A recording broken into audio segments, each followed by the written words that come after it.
Artist science biology MCQ কোর্সে সবাইকে স্বাগতম। আজকে আমরা প্রোটোপ্লাস্ট নিয়ে কথা বলবো। তো শুরুতেই দেখে নেওয়া যাক প্রোটোপ্লাস্টটা আসলে কি।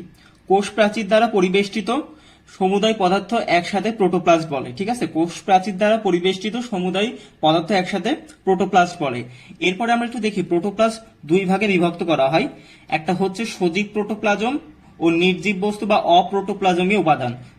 দুই ভাবে কি কি? সজীব প্রোটোপ্লাজম ও নির্জীব বস্তু বা অপ্রোটোপ্লাজমীয় উপাদান। এরপরে আমরা দেখব প্রোটোপ্লাজম আসলে কি। প্রোটোপ্লাজম হচ্ছে কোষের অভ্যন্তরে যে স্বচ্ছ আঠালো জেলির ন্যায় অর্ধতরল কলয়েডাল ধর্মী সজীব পদার্থ থাকে তাকে প্রোটোপ্লাজম বলে।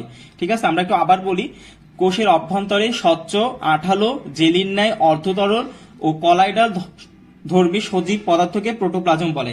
আচ্ছা, প্রোটোপ্লাজম অর্থ কি? প্রোটো হচ্ছে আদি, আর প্লাজমা যেটা অর্থ হচ্ছে সংগঠন বা আদি বস্তু। প্রোটো অর্থ হচ্ছে আদি, আর প্লাজমা অর্থ সংগঠন বা আদি বস্তু, অর্থাৎ প্রোটোপ্লাজমা অর্থ আদি বস্তু। আমরা যদি প্রোটোপ্লাজম এবং প্রোটোপ্লাস্ট সম্পর্কে এক নজরে দেখে নিতে চাই তাহলে একটু দেখি। কোষ প্রাচীর দ্বারা পরিবেষ্টিত সমুদায় পদার্থ একসাথে প্রোটোপ্লাস্ট বলে।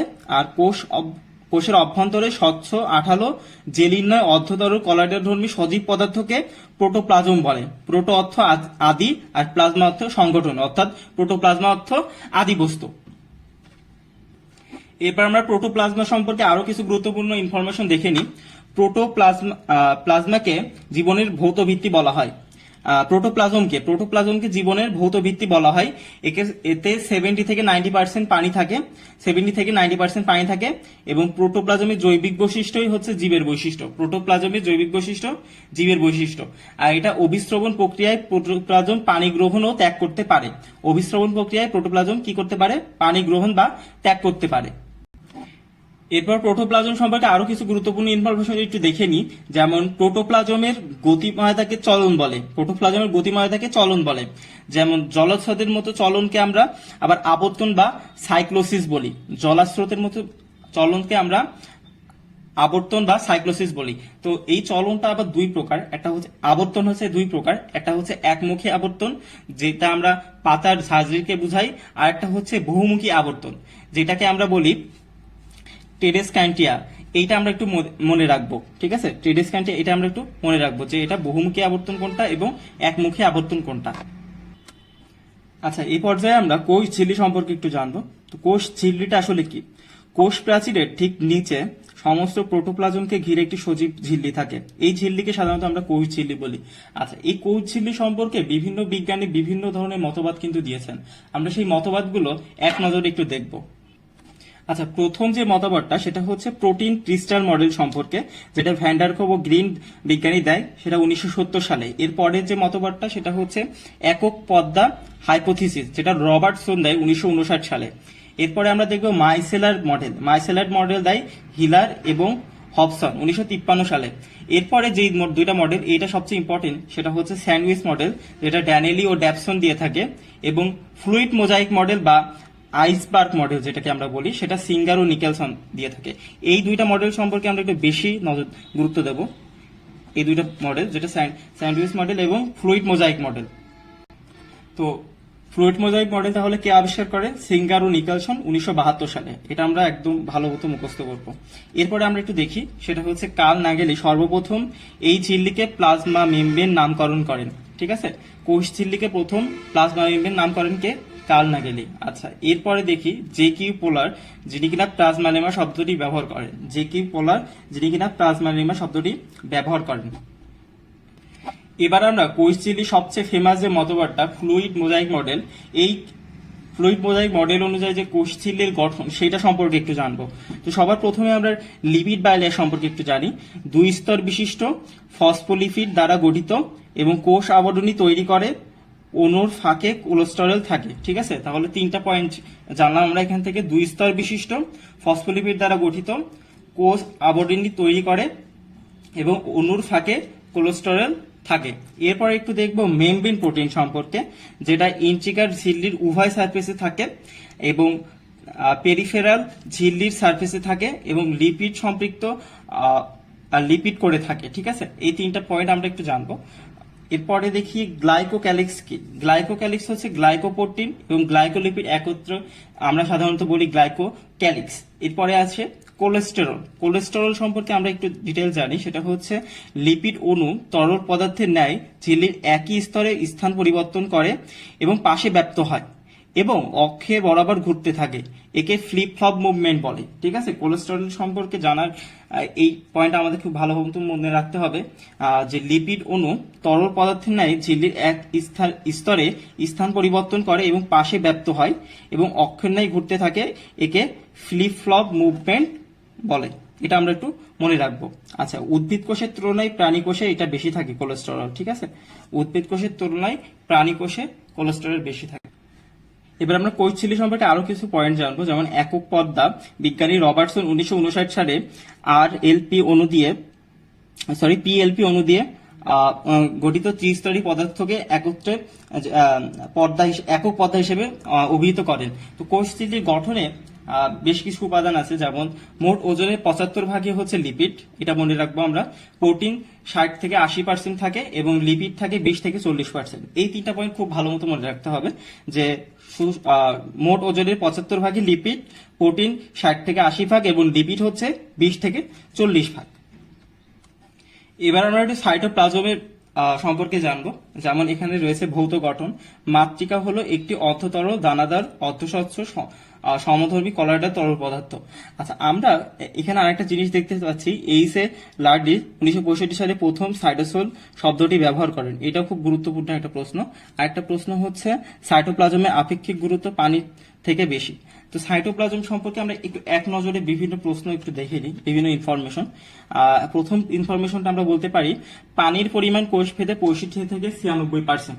পানির পরিমাণ কোষ ভেদে 65 থেকে 96%। এইসে লার্ডি প্রথম সাইটোসোল শব্দটি ব্যবহার করেন। এরপরে আসে কাজ। কাজ সম্পর্কে আমরা কিছু গুরুত্বপূর্ণ কাজ সম্পর্কে একটু জেনে নিই। যেমন গ্লাইকোলাইসিস সংঘটিত হয়, জীবের বিপাকীয় কাজের নিয়ন্ত্রক এবং কোষের অম্লত্ব এবং ক্ষারত্ব নিয়ন্ত্রণ করে, ক্ষুদ্রাঙ্গ ধারণ করে এবং এনজাইমের আধার হিসেবে কাজ করে। সবচেয়ে গুরুত্বপূর্ণ প্রশ্নটা আমি রেড কালি দিয়ে লিখেছি, যেমন এনজাইমের আধার হিসেবে কাজ করে কোনটা? সাইটোপ্লাজম। এটা মনে রাখতে হবে খুব ভালোভাবে। এবং পানির পরিমাণ কোষ ভেদে 65 থেকে 96% হয়ে থাকে। ঠিক আছে, এইগুলো আমাদের খুব ভালো মতো মনে রাখতে হবে। এবার আমরা রাইবোজোম সম্পর্কে কিছু গুরুত্বপূর্ণ ইনফরমেশন জেনে নিই।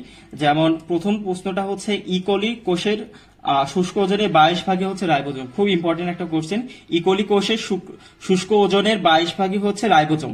এর পরের কোশ্চেনটা হচ্ছে কোষ প্রোটিন ফ্যাক্টর বলা হয়। কোষের প্রোটিন ফ্যাক্টর বলা হয় কোনটাকে? রাইবোজোম। কোষের প্রোটিন ফ্যাক্টর বলা হয় রাইবোজোমকে। তো এখানে দুই প্রকার রাইবোজোম আমরা দেখতে পারি, এটা হচ্ছে 70S এবং আরেকটা হচ্ছে 80S। আচ্ছা, 70S হচ্ছে 30S প্লাস 50S দ্বারা গঠিত হয় এবং 80S হচ্ছে 40S প্লাস 60S দ্বারা গঠিত হয়। এইটা আমরা একটু মনে রাখবো, এটা খুব ভালো মতো মনে রাখবো। এবং 70S প্রোক্যারিওটিক এবং ইউক্যারিওটিক দুইটা কোষেই থাকে এবং 80S শুধুমাত্র ইউক্যারিওটিক কোষে থাকে। আচ্ছা, এখানে আরেকটা জিনিস আমাদের মনে রাখতে হবে, এস দ্বারা আসলে কি বোঝায়। এস দ্বারা আমরা এখানে এই যে আছে, এস দ্বারা আমরা কি বোঝাই? ভেটবার্গ একক বোঝায়। ঠিক আছে, এস দ্বারা আমরা ভেটবার্গ ইউনিট বোঝাই। এটা আমাদের একটু মনে রাখতে হবে। এরপর রাইবোজোম সম্পর্কে আরো একটু জেনে নিই আমরা। আসলে রাইবোজোম কি কি দ্বারা গঠিত হয় বলতো? রাইবোজোম হচ্ছে প্রোটিন এবং আরএনএ দ্বারা গঠিত হয়। তো এইখানে আমরা দেখতে পাচ্ছি 70S, এখানে 52 প্রকার প্রোটিন থাকে এবং 3 প্রকার আরএনএ থাকে। ঠিক আছে, 52 প্রকার প্রোটিন থাকে এবং 3 প্রকার আরএনএ থাকে। এরপরে যদি 80S এর দিকে তাকিয়ে তাহলে দেখতে পারবো 4 প্রকার প্রোটিন থাকে এবং 4 প্রকার আরএনএ থাকে। ঠিক আছে, এরপর একটু দেখি 80S রাইবোজোমের ওজনটা কত? 40 × 10⁶ ডাল্টন। ঠিক আছে, 40 × 10⁶ ডাল্টন, এটা আমরা মনে রাখবো। আরেকটা হচ্ছে রাইবোজোমে ম্যাগনেসিয়াম থাকে, ক্যালসিয়াম থাকে, ম্যাঙ্গানিজ থাকে। এই তিনটা জিনিস আমরা মনে রাখবো। রাইবোজোমে কি কি থাকে? Magnesium, calcium, manganese. আর গঠন আমরা আগেই বলেছি প্রোটিন এবং আরএনএ। রাইবোজোমের বিভিন্ন ধরনের কাজ আছে, তবে সবচেয়ে গুরুত্বপূর্ণ কাজ হচ্ছে প্রোটিন সংশ্লেষণ করা হচ্ছে রাইবোজোমের প্রধান কাজ। রাইবোজোমের প্রধান কাজ হচ্ছে প্রোটিন সংশ্লেষণ, এটা সবচেয়ে বেশি আসে। এরপরে আমরা আরেকটা জিনিস দেখি, রাইবোজোমকে কোষের প্রোটিন ফ্যাক্টরি বলা হয়। প্রোটিন ফ্যাক্টরি বলা হয় তাহলে কোনটাকে? রাইবোজোমকে। ঠিক আছে, এটা আমরা মনে রাখবো, রাইবোজোমকে কোষের প্রোটিন ফ্যাক্টরি বলা হয়ে থাকে। আরেকটা গুরুত্বপূর্ণ কোশ্চেন রাইবোজোম সম্পর্কে, সেটা হচ্ছে গ্লুকোজের ফসফোরাইলেশন রাইবোজোমে সংঘটিত হয়। এটা আমরা মনে রাখবো যে গ্লুকোজের ফসফোরাইলেশন কোথায় সংঘটিত হয়, সেটা হচ্ছে রাইবোজোমে সংঘটিত হয়। এর পরের টপিকটা হচ্ছে গলগি বডি। গলগি বডি সম্পর্কে আমাদের অনেক কিছু জানতে হবে, তবে আমরা এক নজরে বেশ কিছু ধারণা নিয়ে নিই। চলো একটু দেখা যাক। ইতালীয় স্নায়ুতত্ত্ববিদ ক্যামিলো গলগি, যিনি পেঁচা ও বিড়ালের স্নায়ু কোষে এটি আবিষ্কার করেন। ঠিক আছে, তাহলে এই প্রশ্নটা খুব ইম্পর্টেন্ট। সেটা হচ্ছে গলগি বডিটা আসলে কোথায় আবিষ্কার হয়? পেঁচা ও বিড়ালের স্নায়ু কোষে আবিষ্কার হয়। আচ্ছা, এর কিন্তু বেশ কিছু নাম আছে, যেমন ডিকটাওসোম, তারপরে ইডিওসোম, লাইপোকন্ড্রিয়া। এই তিনটা নাম আমরা একটু মনে রাখবো। ঠিক আছে, ডিকটাওসোম, ইডিওসোম এবং লাইপোকন্ড্রিয়া। আচ্ছা, একে কোষের ট্রাফিক পুলিশ বলা হয়। এটা সবচেয়ে ইম্পর্টেন্ট, এটা আমরা একটু 3 স্টার দিয়ে রাখি। কোষের ট্রাফিক পুলিশ বলা হয় হচ্ছে গলগি বডিকে। এবং শুধু তাই না, কোষের কার্বোহাইড্রেট ফ্যাক্টরিও কিন্তু গলগি বডিকে বলা হয়ে থাকে। তাহলে আমরা দেখলাম যে ট্রাফিক পুলিশ বলা হয়, কোষের ট্রাফিক পুলিশ বলা হয় গলগি বডিকে, এবং কোষের কার্বোহাইড্রেট ফ্যাক্টরিও বলা হয় কিন্তু গলগি বডিকে। আচ্ছা, গলগি বডির গঠন সম্পর্কে একটু সংক্ষেপে আলোচনা করা যাক। আমরা গঠন সম্পর্কে 3টা ওয়ার্ড খুব ভালো মতো মনে রাখবো। ভিএসভি। আচ্ছা, ভিতে কি? ভিতে হচ্ছে ভ্যাকিউল, এসতে হচ্ছে সিস্টার্নি, এবং ভিতে হচ্ছে ভ্যাসিকল। এই 3টা জিনিস আমরা একটু মনে রাখবো যে গলগি বডির গঠনের ক্ষেত্রে এই 3টা ওয়ার্ড খুব ইম্পর্টেন্ট, কারণ এইগুলো দ্বারা গলগি বডি গঠিত হয়। ঠিক আছে, এটা হচ্ছে ভ্যাকিউল, সিস্টার্নি এবং ভ্যাসিকল। আচ্ছা, গলগি বডিতে 60% প্রোটিন থাকে এবং 40% থাকে লিপিড। এটাও মনে রাখতে হবে, 60% প্রোটিন থাকে এবং 40% লিপিড থাকে। এরপর একটু ফ্যাট, আরো কিছু জিনিস থাকে, সেটা হচ্ছে fatty acid plus enzyme, vitamin K এবং ক্যারোটিনেট থাকে। ঠিক আছে, কি কি থাকে? Fatty acid, enzyme, vitamin K এবং ক্যারোটিনেট থাকে। গলগি বডির বেশ কিছু কাজ আছে, তার মধ্যে আমরা 3টা। আচ্ছা, গলগি বডির বেশ কিছু কাজের মধ্যে 3টা কাজ আমরা স্পেশালি দেখব। একটা হচ্ছে লাইসোসোম তৈরি করা, একটা হচ্ছে কোষ বিভাজনের সময় কোষ প্লেট তৈরি করা, আর একটা হচ্ছে শুক্রাণুর অ্যাক্রোসোম তৈরি করা। এই 3টা কাজ আমরা একটু মনে রাখবো। তো এখান থেকে আরেকটু আমরা একটু রিভিশন করি। 60% প্রোটিন থাকে এবং 40% লিপিড থাকে গলগি বডিতে, এবং এখানে fatty acid, enzyme, vitamin K এবং ক্যারোটিনেট থাকে।